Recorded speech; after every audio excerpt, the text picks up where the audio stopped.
Hello everyone and welcome back. Have you ever picked up an old coin, looked at the date and wondered if it might be worth more than just pocket change? Well, what if that simple 25-cent coin in your drawer could actually be worth hundreds or even thousands of dollars? Today, we read talking about one of the most talked about coins in American coin history, the 1965 Washington quarter-dollar coin without a mint mark. At first glance, the 1965 quarter might look ordinary. It has the familiar profile of George Washington on the front and the majestic bald eagle on the back. But behind its simple appearance lies a fascinating story of change, confusion, and hidden value, a story that makes the 1965 quarter one of the most famous coins of modern America. To understand why this coin is so special, we need to go back to 1964, a year that changed U.S. coinage forever. Before 1965, all Washington quarters were made of 90% silver and 10% copper.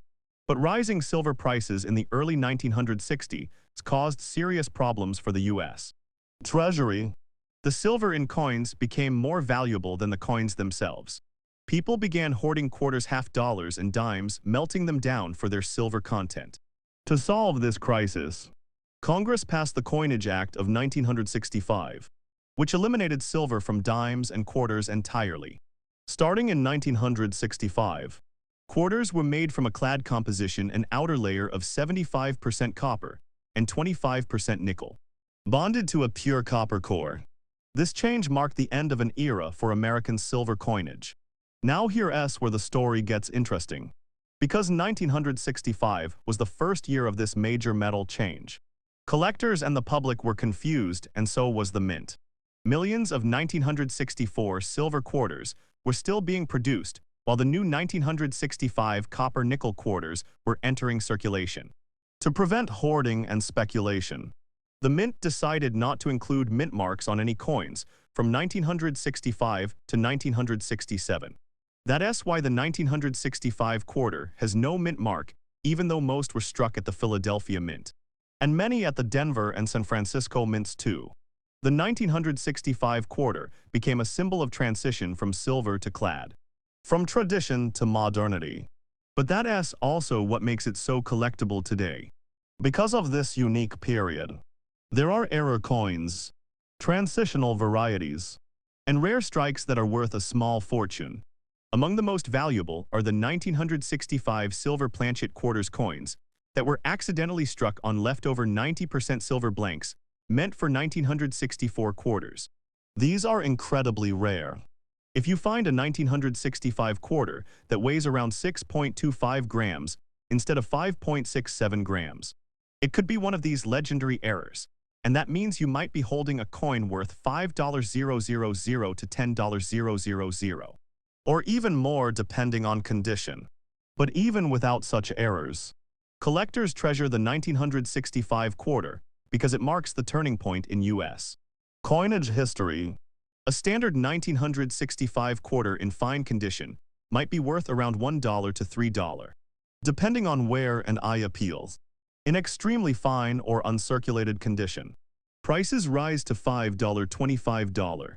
But for mint state examples graded MS65 or higher, the value can easily reach $100 to $500, and if it has a flawless MS67 or higher, the price can jump into the thousands.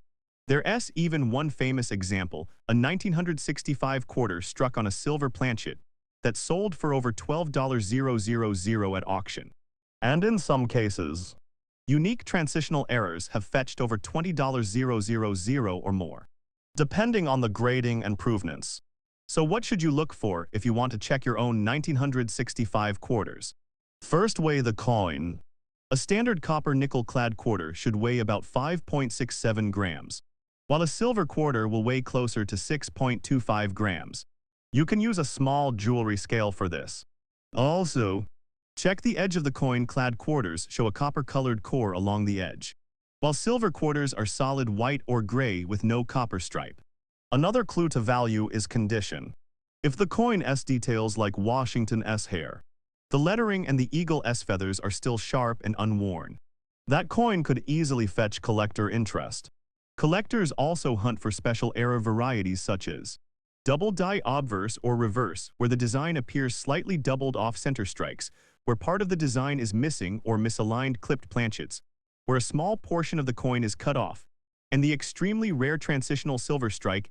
Any of these errors can dramatically increase a coin's value from a few dollars to thousands. What's amazing about the 1965 quarter is that it connects directly to a key moment in U.S. economic history when America shifted away from precious metals. Every 1965 quarter carries that legacy. It's not just a coin, it's a snapshot of a nation adapting to change. Even today, coin collectors across the United States are still searching rolls of quarters, hoping to find one of those rare 1965 silver strikes or high-grade mint state examples. They know that hidden treasures often come disguised as ordinary coins. If you ever find a shiny 1965 quarter with no mint mark, take a closer look. Check the color. Check the weight. Check for doubling or unusual features. You might just be holding one of the rarest modern quarters in existence.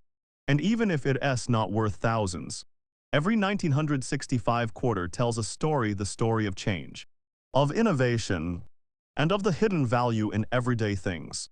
So next time you get a quarter in your change, don't be too quick to spend it.